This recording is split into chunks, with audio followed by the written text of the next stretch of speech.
And just to be able to have a beautiful family. Woke up this morning, was able to walk, talk. I had a reasonable portion of health and strength. A beautiful wife, three awesome children, took them to school this morning. No issues, no problems. Came home, grabbed something to eat, chatted with my wife for a while. To have a beautiful family. And then we got to work and started working on things and progressing throughout the course of the day. But I'm just thankful. I am a blessed man. We're getting ready to hop into this segment soon, but I want to greet everybody. But I want to come on first and foremost saying that I am not a victim. Let me put my hands up because it's a stick up, baby. I am not a victim.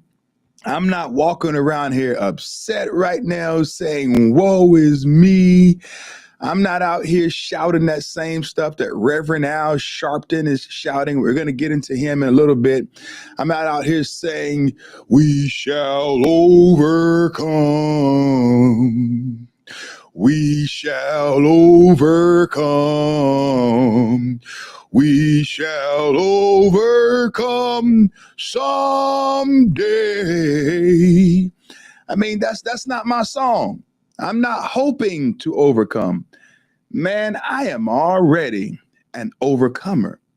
And what makes me an overcomer? It's not pigmentation. It's not my lineage. It's not my ethnicity. It's not my African last name. It's the fact that I'm born again. And I have been a recipient of the blood of Jesus. And so therefore, man, I'm a winner.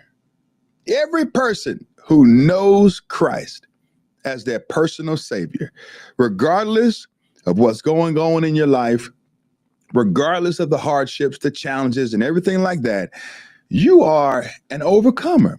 And so it's imperative that we do not allow people to make us think that life is nothing but doom and gloom. I'm a blessed man. If you believe that, post that below. Put it on Facebook, put it on YouTube. Post, I'm a blessed man. Or if you're a woman, post, I'm a blessed woman.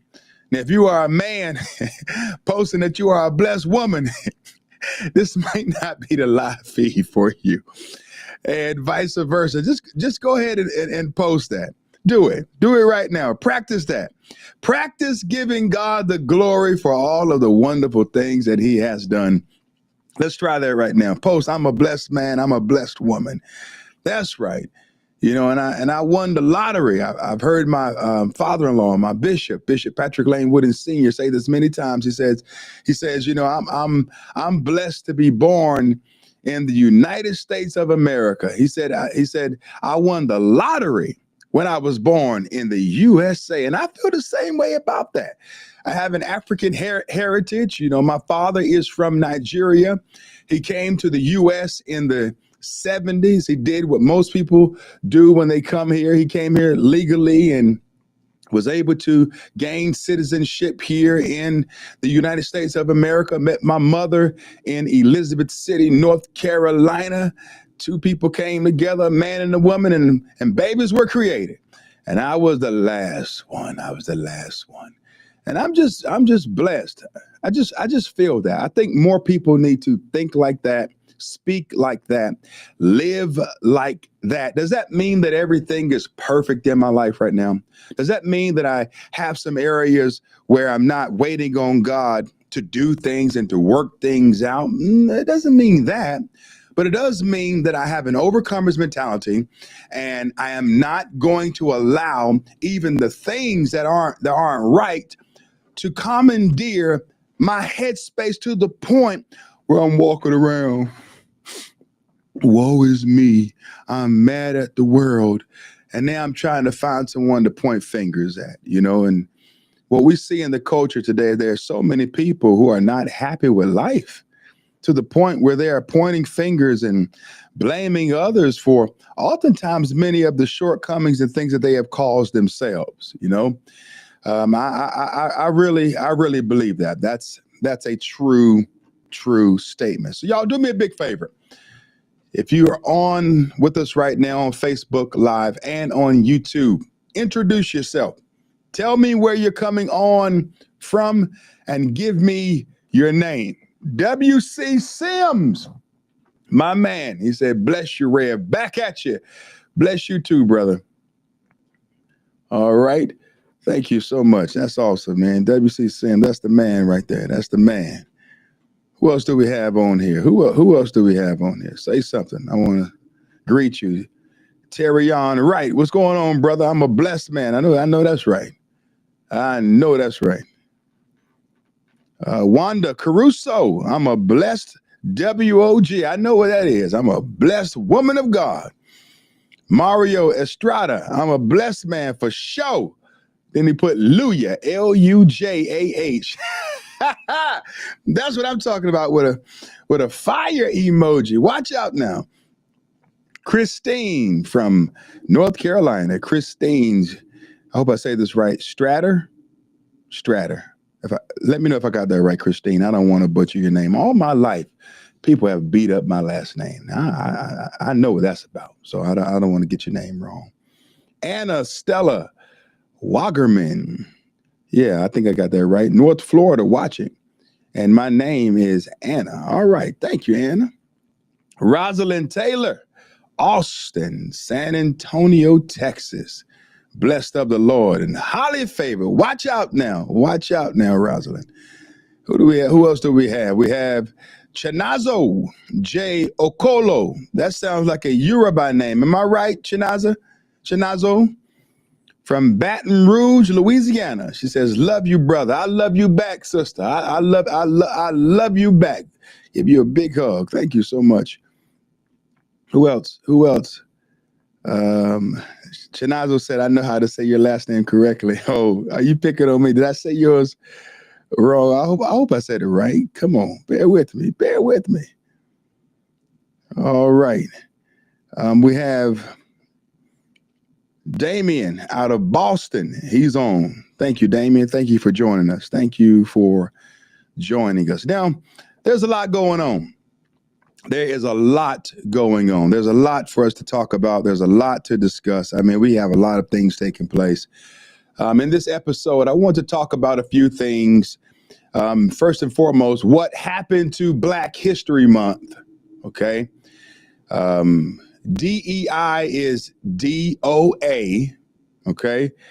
And the three grievous wolves, I'll probably just get into two of them tonight. That's Reverend Al Sharpton and Bishop Marion Budde. If you want to hear more about Bishop William Murphy, you can go to my YouTube channel. And I recently posted a sermon yesterday from this past Sunday entitled Grievous Wolves Part 2, the dangers of modernism. You know, modernism has corrupted the Christian church and society. It has had an impact on occupations, on best practices, on grooming, all across the board. You know, we live in a day where modernism is changing things to the point where roles are being switched. Men are becoming feminine, women are becoming masculine. You have more stay-at-home dads today than you've ever had, and more moms and wives who are working outside of the home, sometimes multiple jobs to hold things down, while the dudes sit at home and play video games. I mean, all day long. Playing Madden and basketball and Mortal Kombat and Fortnite. The devil is a liar. Put that remote control down. Go to work. If you at a certain point, you shouldn't have time to do all of that stuff. At a certain point, man, you should be so occupied and busy with growing your net worth and doing the work of the Lord and taking care of your family that you don't have no time to do all of that. Every now and then I get a moment to play it with my 8-year-old son or my 15-year-old son. I mean, I may do that sometimes, but that's rare because daddy's got to work. Amen, somebody. All right, so let's jump into this. Press Secretary Karoline Leavitt, who is doing a wonderful job. Isn't she an upgrade from KJP? Like, seriously, put something in the comment section if you believe that. Is Karoline Leavitt an upgrade from KJP. Now, I strongly think that she is. Now, you might disagree, but let me know. Am I right or am I wrong? Am I weak or am I strong? Take a look at this clip. Some of our colleagues have obtained a memo from the Defense Intelligence Agency that talks about not holding any activities or programming related to Black History Month to be in line with the president's views on diversity, equity, and inclusion. Does the president plan to have a proclamation about Black History Month? In his first term, each of the 4 years of his term, he did so and called on those in government to have programming activities and celebrations. Is he going to do that this year? Yeah, the president looks forward to signing a proclamation celebrating Black History Month. I actually spoke with our great staff secretary. It's in the works of being approved, and it's going to be ready for the president's signature to signify the beginning of that tomorrow. If an agency is calling off those kinds of activities in an attempt to be in alignment with the president's views on DEI and other things, should they adjust that now and have those programs and make those celebrations however they see fit in the office? The president is leading here at the White House, and I'll leave it to the proclamation that he will sign very soon. All right, so there you have it. Karoline Leavitt, who is a major upgrade. Bigly, hugely. A major upgrade from KJP. I mean, really, she is.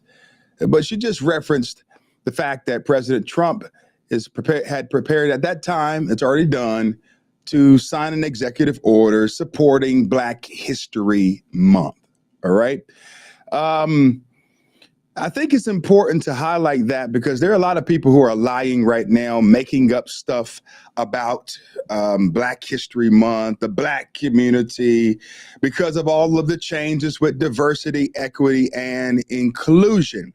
There are people saying that Blacks are going to go back to the slavery era, that Blacks are going to go back to the Jim Crow era.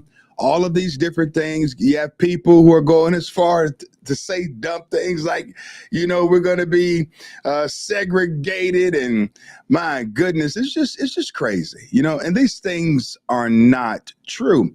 However, there's some things that have to be rectified because we have witnessed the terrible positioning that the Obama-Biden administration has put our country in as a result of not creating and or supporting civil rights, but creating what I call special rights.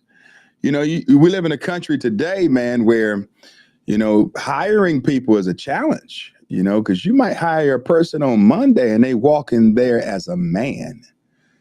But by the time Friday hits, you're looking at a full-blown diva. Fishnet stockings, makeup, wig, all of that stuff.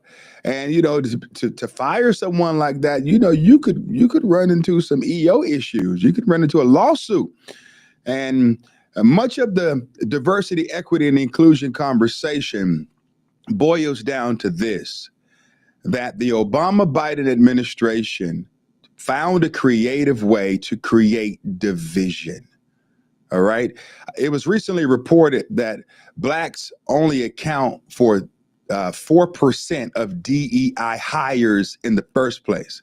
And supposedly white liberal women benefit the most from DEI. Now, I'm not shocked by that because at the end of the day, DEI is what I call the ultimate Black face. All right. It's black face. DEI is black face like Justin Trudeau's black face. You remember when he did that? Yes, I remember. You remember it. Google it if you haven't seen it. Black face. Black face on the outside. But behind DEI, it's an agenda to push ideologies for trans zealots. That's what it's all about. It's the kind of movement that makes these kinds of books that I fight against nationally it makes it acceptable. Now, the title of this book is Sparkle Boy. Now, you already know where this book is going. You already know. You already know. Because every dad wants his son to be a sparkle boy, right? Every man wants his boy to sparkle and put on a tutu and twirl all around. Every dad wants that. No, he doesn't. He doesn't want that. That make you. I ain't gonna say that. But let me read the jacket of the book of this book. It says Casey loves to play with his blocks, puzzles, and dump truck, and he also loves things that shimmer, glitter, and sparkle. Casey's older sister Jessie thinks this is weird. I mean, good job, Jessie.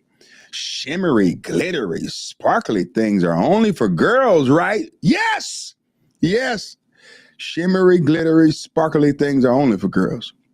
When Casey and Jessie head to the library for story time, Casey proudly wears his shimmery skirt and sparkly bracelet. His nails glitter in the light. Jessie insists that Casey looks silly, and he does. It's one thing to dress like this around the house, but going outside as a sparkle boy is another thing entirely. What will happen when the other kids see him? This sweet and refreshing story speaks to us all about acceptance, because life is about acceptance and embracing people for who they are. We just gotta love people for who they are. Life is about acceptance, respect, and the simple freedom to be yourself.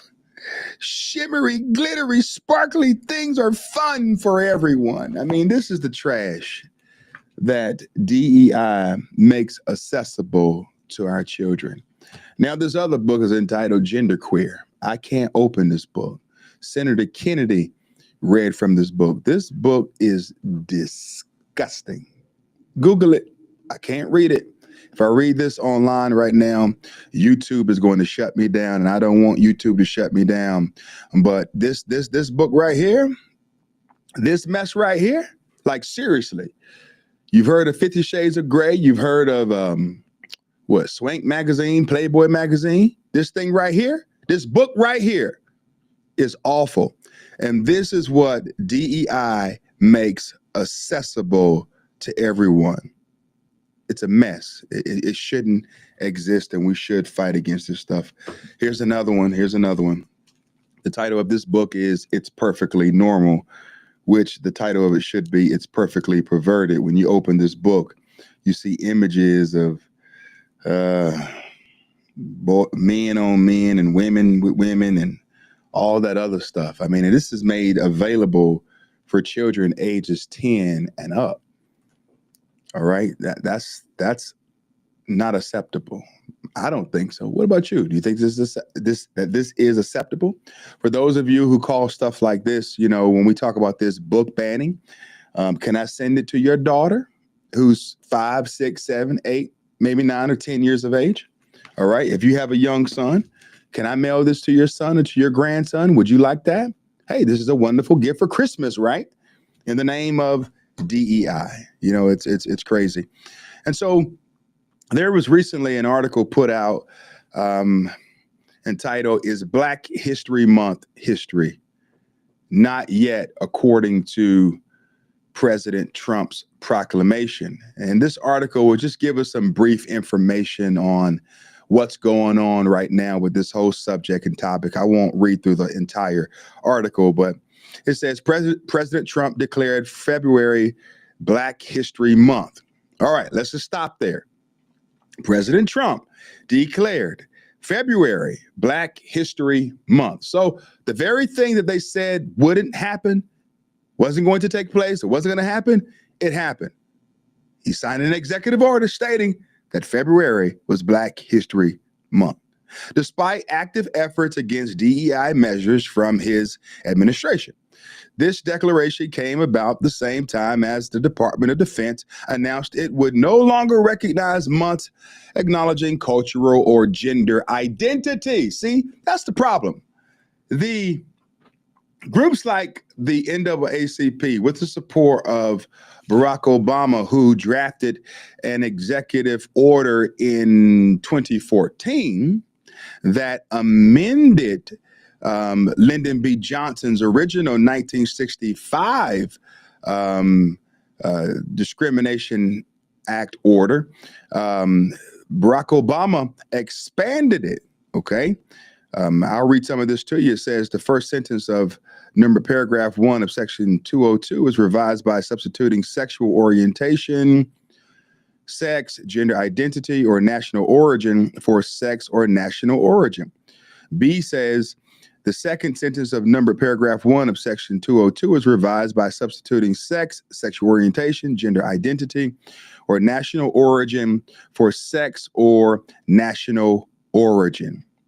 Paragraph 2 of section 202 is revised by substituting sex, sexual orientation, gender identity, or national origin for sex or national origin.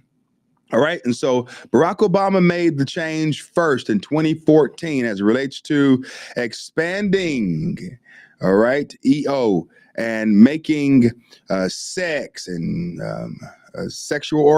making sexual orientation and gender identity pretty much a protected class. That's really what put us in this major tizzy that we're in.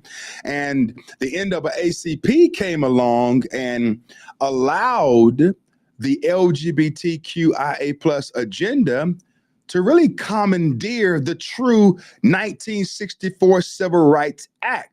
And so the 1964 Civil Rights Act was hijacked by some individuals who had deep pockets. Consider the NAACP.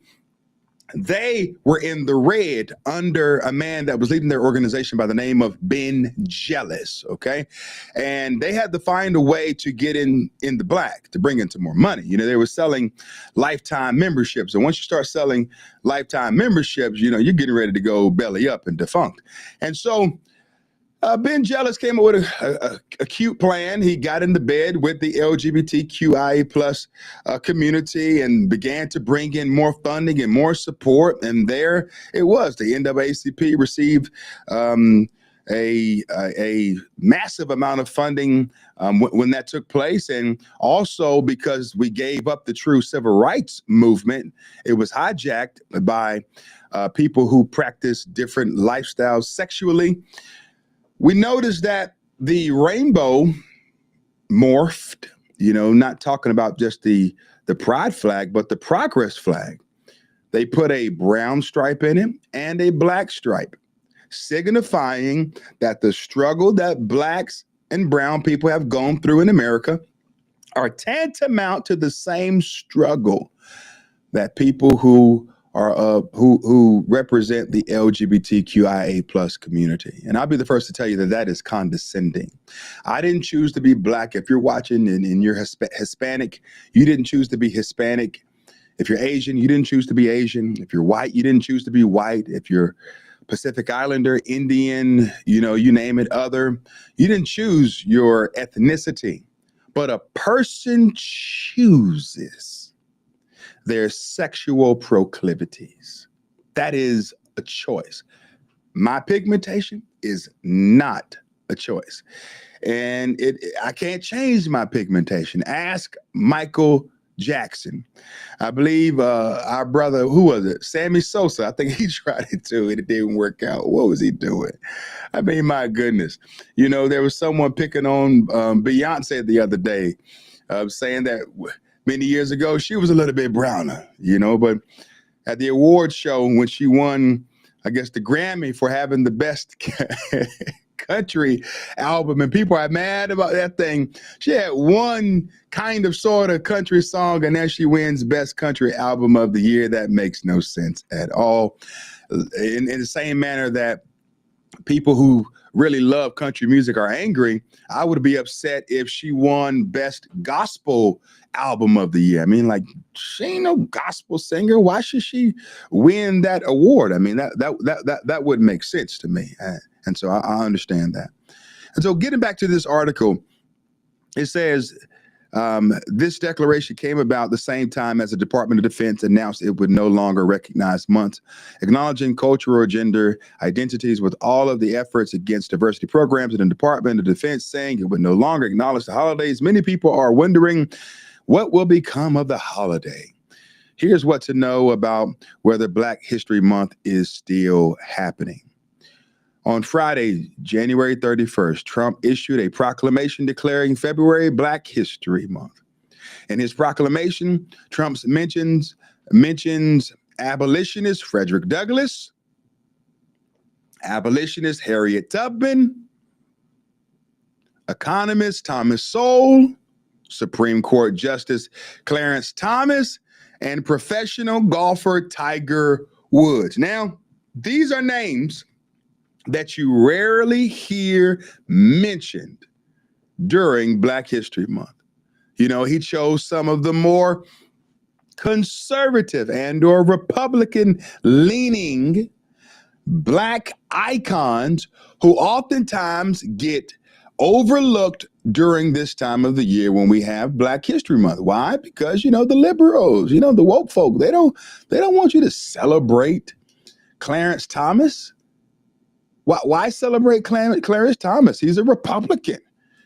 You know, why celebrate Thomas Sowell? He's a Republican. We don't want to support them. They're Black, but they have the wrong political affiliations. And so, as you see from this article, it's plain, it's true, it's simple. President Trump did not cancel Black History Month. You can tell from the video that I showed from Karoline Leavitt and from this article that did not take place. All right. And so moving on, we now have this whole conversation about the DEI policy backlash, and you see the race hustlers and the race baiters are at it again, AKA Al Sharpton. You know, he does a buy-in at Costco. And so we're going to watch another video here and take a look at that. But he does a buy-in at Costco, and he leads a group of 100 people through the store at Costco. He gives them $25 to go buy things. Can I tell y'all the truth? Most of those people that he gave that money to didn't spend the money. They kept it. It makes no sense. I mean, the buy-in failed. I mean, it failed woefully. Take a look at this video. Of them specifically choosing Costco after other companies ditched their diversity, equity, and inclusion policies. Our Brittany Miller spoke to shoppers today in Harlem. This wasn't your average trip to the grocery store. Every purchase had a purpose. We're going to shop where we're wanted. 100 members of the National Action Network joined Reverend Al Sharpton to shop at Costco in support of the company's commitment to diversity, equity, and inclusion. Shareholders recently voted against the proposal to assess the risks. This is not a boycott. This is a boycott, where we are buying into companies that are supporting DEI measures. This comes days after President Donald Trump signed an executive order to get rid of DEI programs. DEI started to gain traction after the killing of George Floyd. Corporations came forward and said, we're going to do diversity. We're going to do this because race needs to be dealt with. Recently, Amazon, Walmart, McDonald's, and Meta have all rolled back their policies. The latest company to ditch DEI is Target. I think many of them are realizing that these DEI programs were unfair. We find out when it's actually implemented It's more like a discrimination. That's not true at all. DEI programs basically prevent us from going backwards to a time when white supremacy and white straight men ruled the law of the land. Yeah. So we are trying to prevent that pushback, which is clearly happening in this administration right now. And it isn't the end to their call to action. Reverend Al Sharpton says over the next 90 days, they'll identify businesses who have abandoned those DEI policies and boycott them. Yeah, they expose Al Sharpton. Nothing says I'm showing them the man, sticking it to the man like consumerism. We're gonna buy into consumerism. Hey, so that is just dumb as hell. Hey, I want to definitely mention this, give a shout out to the Cartier family. I hope I'm saying that right. Some good brothers. They do a lot of good work and really just explaining to people what's going on. 3 young brothers who are standing for truth. And I definitely want to give them a big plug. They are some good people. But let's take a look at the rest of this clip and then I'll unpack some of this. I mean, as soon as I get a card, but I'm still going to use it though. I'm sorry, y'all. Oh, I've been had a Costco card. Wait, they did this today or this is a... I seen this the other day. Yeah, no, I know, but this is February 1st. It's the first today. Yeah. They did another buy-in? I'm assuming so. I just don't understand like where you're winning from this. Oh, I'm gonna go spend my money. What? Our dollars have power, and we're making it clear we support those who uplift our communities and hold accountable those who don't. This has any of these organizations like these marches that they've gathered, they ever accomplished anything of substance? They got some likes. And let's not talk about Martin Luther King. You remember whenever there was crump dancing in front of the police for George Floyd? That's the day I said, hold on, man. I don't know what's going on here. Come out either to support us or be against us. So all of the companies that say they want to back away from diversity, equity, and inclusion, we need to show them by not showing up at their stores, by not spending our money in their establishments. We're here at Costco today because we support people who support us. That's right. That's right. If you want to stand up with us, we should stand up with you. We're going to spend our money and we're going to make the market share at Costco grow and the other market share at other places diminish, because our dollar means something to us. It means something to this economy. It means something to this country. Knowing the stats, these people have to be dumb. They don't research. They can't. And actually, like, knowing the stats, it hurts my heart. I think that they would know the stats and still do this because that's what all the other black people doing, and you got to be pro-black and for your people. Monkey see, monkey do. You know how far people go okay, I don't want to use this word a lot, y'all, but what do niggas do so much for niggas to say they a real nigga? Yeah. They go and commit crimes just for people to say, oh, he a real. This is what black men supposed to do. We supposed to be thugging, bro. I'm from the hood, bro. I got to sag my pants. Well, turns out he got exposed. Al Sharpton. So this is hilarious, man. Who posted it? Oh yeah, Tim Cass News, man. This is so funny. I just don't understand what this is showing. I think the people who are blindly buying into this, like, I feel like Al Sharpton is profiting on the back end of this. Oh, he is. Oh, that's right. Al Sharpton pocketed nearly $1 million in bonuses from his National Action Network nonprofit. Damn, nonprofit he's profited in. 1 million. I just don't understand how just people, like BLM. I just don't understand how people like buy into this ideology that you're showing some sort of allegiance to spending money at an establishment that I just don't understand. You think they care about y'all for real? Like, they're sheep, man. I mean, that is literally sheep. Al Sharpton is profiting off his people. Al Sharpton is a race hustling He's pimp. profiting off He profits off of people's emotions. He has 100% profited and made everything political for gain since his inception. And they was mad at Byron and saying we closer to slavery than they did in Jim Crow. Because niggas don't say that. He didn't say that. I know, but they do damn near how niggas acting. He did not say that at all. See, that's how you let them run away with that. Hold on. He did not say that. He said black people are but statistically worse off than we were. So we closer to being enslaved. No, he didn't say we were closer to being enslaved. He just said black families were statistically more married. Yes. All right, excuse the language and the N word, y'all. Bear with them, but there's some good guys. You know, really, what they're talking about right now is the comment that Byron Donalds was bludgeoned for saying, because he really just represented just the current landscape of where we are as a people, i.e. the Black community. He compared that to the 50s and the 60s. And in many ways, you know, we fared better then during, I mean, just wholesale oppression and Democrat laws like Jim Crow laws that were drafted by the Democrats. Let's not forget about that. But, you know, when you compare the time frames of 2025 to the 60s and the 50s, you know, there were some significant values that the Black community espoused to that we have drifted far from today. And so that's pretty much the argument that he was trying to make. And he was right when he said that. Let me read something to you from Booker T. Washington. This is from 1911. He says, "There is a class of colored people who make a business of keeping the troubles, the wrongs, and the hardships of the Negro race before the public. Having learned that they are able to make a living out of their troubles, they have grown into the settled habit of advertising their wrongs, partly because they want sympathy and partly because it pays. Some of these people do not want the Negro to lose his grievances because they do not want to lose their jobs." Booker T. Washington said that in 1911. Over 100+ years ago. That's what he said. And guess who he was talking about? Reverend Al Sharpton, who loves to race bait. Now, do you recall Al Sharpton leading a revolt against Pride Month? Think about it. Big bad wolf Al Sharpton. Where was this campaign when Target was allowing men to go into the women's restroom? I'm waiting. Where was the campaign then?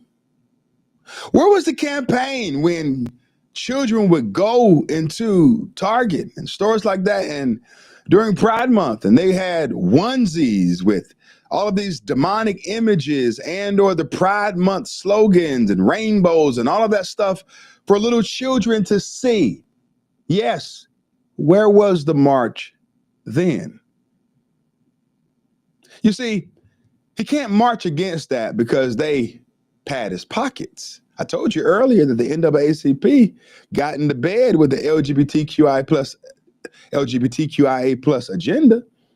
So they can't speak against them. No, he's not going to lead a buy-in, a march, or all of that stuff against that.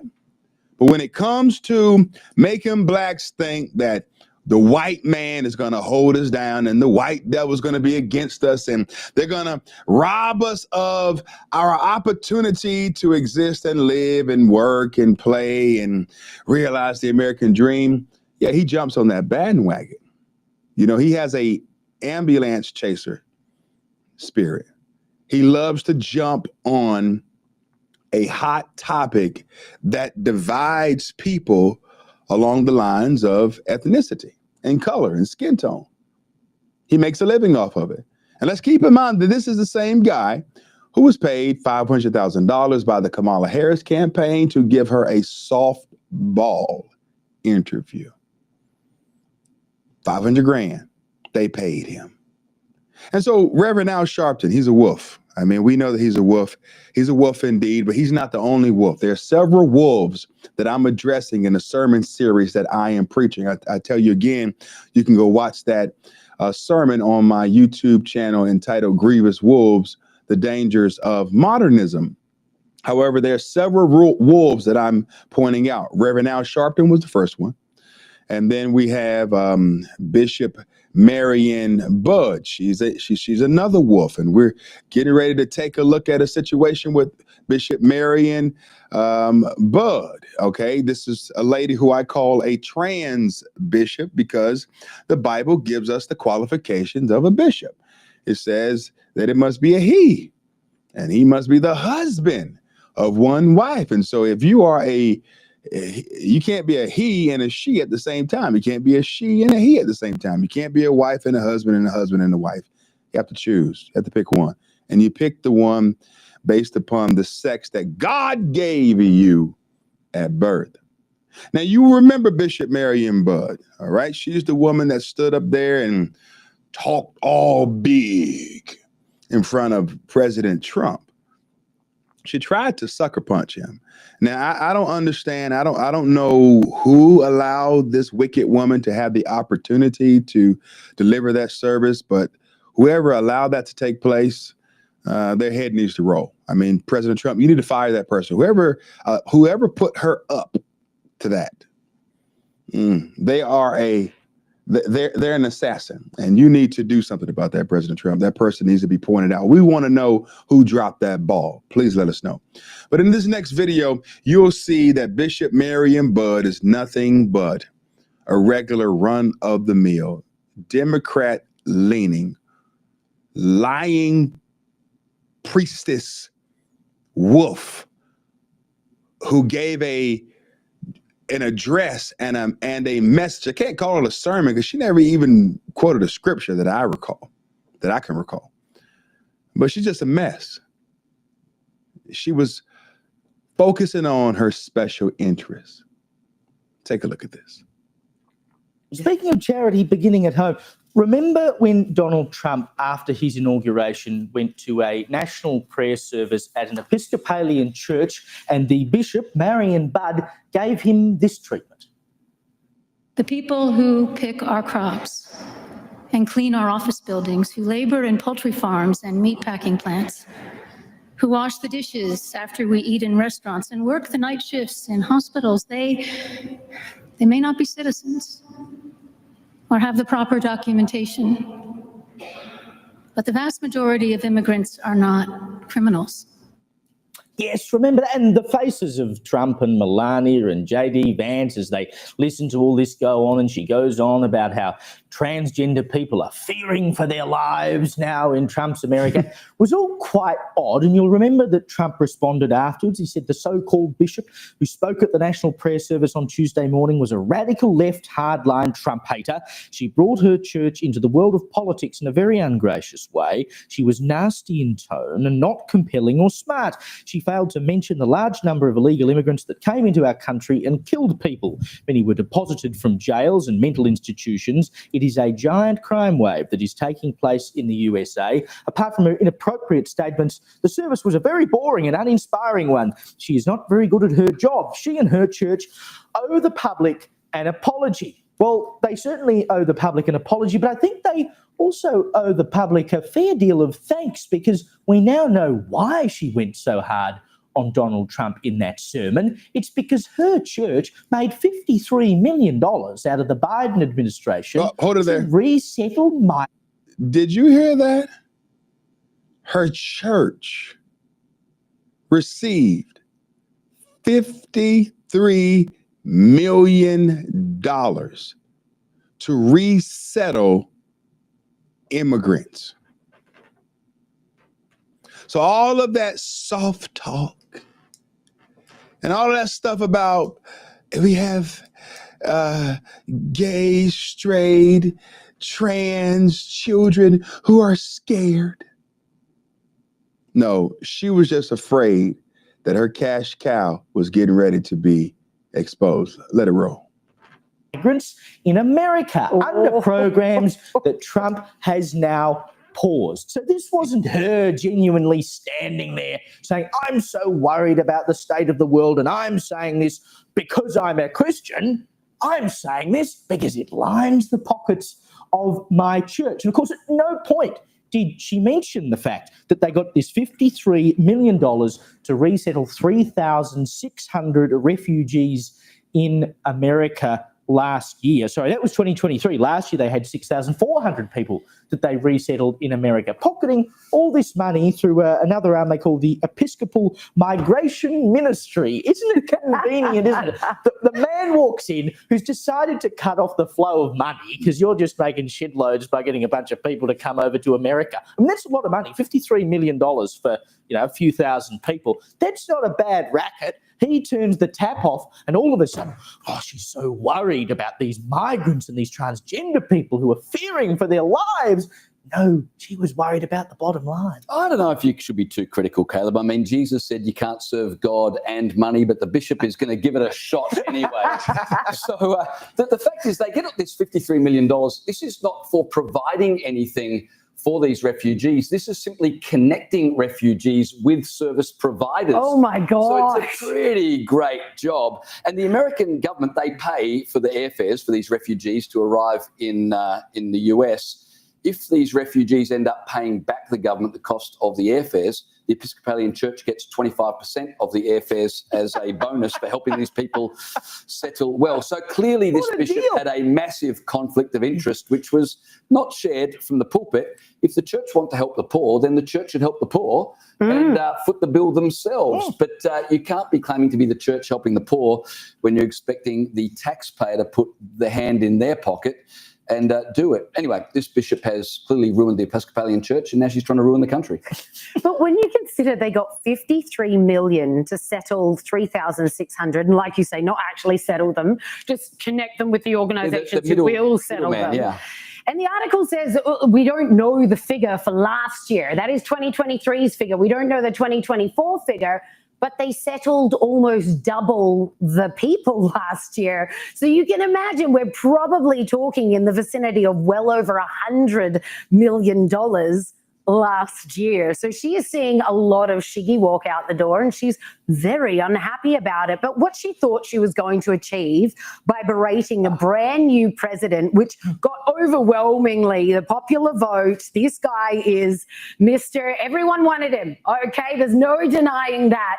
And she thought instead of uniting Americans, who a lot of them are Bible believers and would have tuned in and been like, yes, this is the national prayer service, instead of uniting Americans and giving a powerful message that everyone could get behind, she basically picked out the entire Trump campaign's main bastions of what they'd campaigned on and begged him not to do it. All the LGBTIQ stuff as well as the refugee stuff.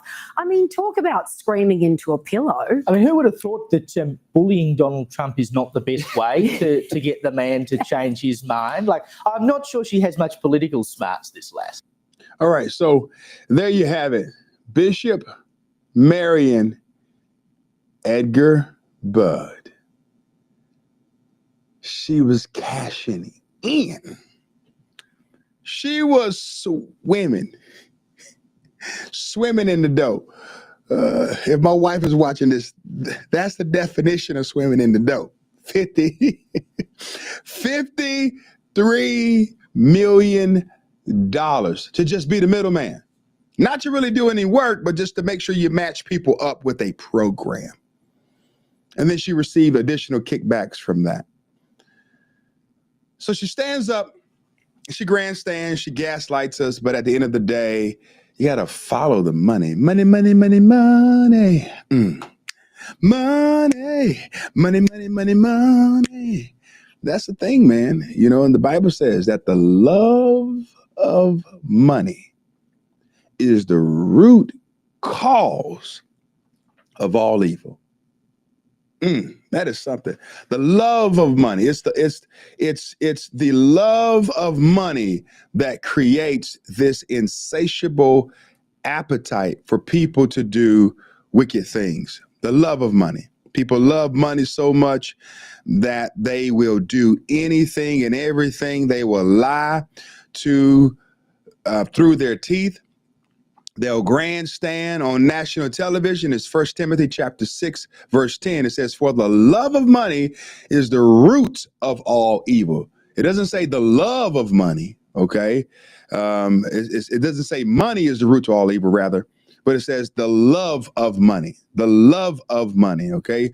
Money is a necessary tool in order to do ministry, in order to run any business. It takes money. But when you love money, you worship it. It says, for the love of money is the root of all evil, which, while some coveted after, they have left the faith and pierced themselves through with many sorrows. Bishop Marion Edgar Budd, the trans swamp bishop. I call her the swamp bishop because she's the bishop of D.C. She's the trans swamp bishop. You, my friend, have been exposed. You said all of that stuff on that day just so you could protect your special interests. And MAGA, I have a message for MAGA, okay, for the Trump movement. You know, I support President Trump. I support MAGA, but I have a message for MAGA. You know, MAGA got riled up. We were angry. We were upset about this. And, you know, it's true. We should be. But we don't need the wrong knee-jerk response from MAGA. We don't need them to parrot the secular left's talking point that the church should have no role in politics. This book right here is political. It's political. That's my grapes. It's political. From Genesis to Revelations, it's political. God is using men and women to speak to political leaders and figures. It's God that sends Elijah into King Ahab and to tell him, because of idolatry, that God said there will be no dew nor rain until he says so. All right? The Bible is a political book. It's a political document. You must keep that in mind. It's the will of God that we would not only dominate or lead the church, you know, but we would dominate in the public square, and that we would have access to the political sphere as well. And we need the presence of God to be everywhere. The Bible says that the earth is the Lord and the fullness thereof, and the world and they that dwell therein. For he established it upon the seas and founded it upon the floods. And so the Christian should influence the world everywhere, even in the sphere and in the arena of politics. We cannot have the mindset that, well, we're just going to allow the political realm to just be, and we're not going to try to influence it. The devil is a liar. Politics shapes culture. We witnessed what happened during the pandemic, what happens when Christians choose to say nothing to government officials and allow them to tell us whether or not we are essential or not. And what do? They labeled us as non-essential. Why? Because we have this mindset that the church and politics shouldn't mix. Now, there are some people who go as far as to believe that the Constitution says something about a separation of church and state, and it doesn't. You know, that was something that was drafted in a letter to the Danbury Baptist Association by Thomas Jefferson. He talked about a wall of separation, and the wall of separation was supposed to protect the church from the state, and not the state from the church. It was to keep the state from infringing upon the church. And we saw during the pandemic what it looks like when big daddy government begins to tell the church when they can assemble, how many people can gather, whether or not we can sing, and the list goes on and on. And so we don't need the same talking points of the left to be parroted, that we need to keep the church out of politics. It is the Democrats' dream to keep pastors who preach biblical truths, unlike Miss Edgar Budd, muzzled by the IRS forever, something they have been able to do since 1954. That's when Lyndon B. Johnson was the Democrat majority leader in the U.S. Senate and got passed into federal law his Johnson Amendment, which sanctioned IRS for the first time in America to restrict what pastors can and cannot say at the pulpit about political affairs. So if pastors do not obey, the IRS will take away a church's 501c3 tax exempt status, a punishment not all churches can financially survive. It is worth noting that not long after LBJ's amendment that banned pastors' free speech was implemented, secularists in the 1960s were able to have the Bible and prayer removed from our public schools. And since then, we've had to grapple with secularists to keep pornographic materials off of school library shelves. What also occurred in the 60s is that LBJ, and the Democrats implemented the so-called Great Society, which created our enormous federal government, welfare system, and incentivized women to have children out of wedlock. This happened to occur around the same time as the hippie sexual revolution, when birth control became available and promiscuity was promoted. Since then, our society has fallen into a deep moral decay, and it would have to be willful ignorance to not see that it is a result of these stream of events, which all stem back to the beginning when pastors were silenced and suppressed by LBJ's Johnson Amendment. What am I saying? We need to repeal the Johnson Amendment. Take the shackles off of the pastor. Take the shackles off of the church and allow us to speak freely. I want to thank everybody for tuning into this segment. I want to get into some of the comments before we sign off. I want to see what some of you all are saying. If you have any feedback, have any questions, have anything to say, you can say it right now and I'll reply back to you.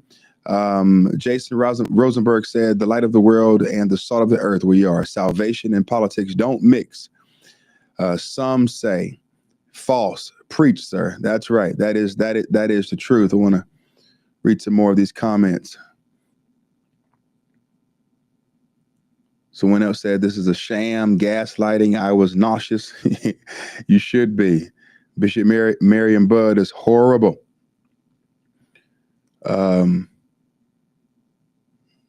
Someone said, but the culture has that mixed up. That's true. They do.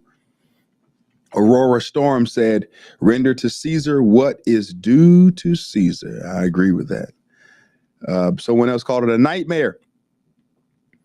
Jennifer McGarry said, government officials hate the true churches. That's true. They do. You know, they like the phony church. They like the church with the howling preacher. That's the wolf preacher. Ho!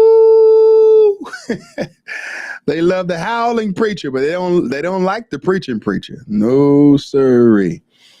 Jennifer McGarry also said it takes one generation to mess up the rest of the generations. That's true. So true. So true. What else do we have here? You're right. Someone else said she was a CEO, and she was. Wanda Caruso said apostate church. That's it. That's exactly what a church is. It's an apostate church. Thank you all. Thank you so much for tuning in to this live segment. I appreciate your support. Do me a big favor. If you are watching on Facebook, hop on over to YouTube. My handle is at REVWU Truth. It's REVWU Truth. Make sure you subscribe to my YouTube channel. And if you're on YouTube, make sure you check out my Facebook page as well. It's John K. Amanchukwu Sr. at REVWU Truth. I appreciate everybody for tuning in on tonight. I pray that you were impacted, challenged, blessed, informed, built up. You learned something that you didn't know, and now you're armed to go out there and contend for the faith. And as I said in the beginning, I'm an overcomer. I'm a blessed man, and so are you. Thank you so much for tuning in. God bless you.